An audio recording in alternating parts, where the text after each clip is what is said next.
Një aktivitet që synon rritjen e vetdijes qytetare për rëndësinë e planetit Tokë është mbajtur sot në Gjakov në shënim të Ditës së Tokës. Me organizim të komunës së Gjakovës u mbollën disa fidane.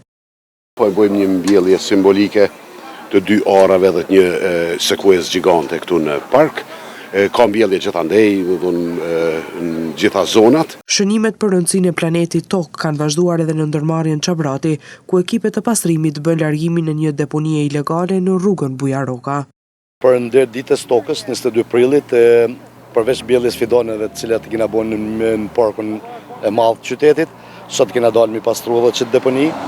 Deponia është në rrugën Bujaroka, segmenti 2, është e sata herë që jemi ka pastrojmë deponinë. Domethënë, ko pas kohën e krijohet deponi për personave të papërgjegjshëm ose për bizneseve, se këto kryesisht janë për bizneseve. Kështu që kisha bëu apel edhe qytetarëve që të kenë kujdes, domethënë është jashtë çdo logjike mi ndot ambientin në këtë formë. Dita e Tokës nuk duhet të jetë vetëm një datë në kalendar, por një thirrje për veprim dhe kujdes të vazhdueshëm ndaj natyrës, u tha Mesirash në aktivitetet e sotme.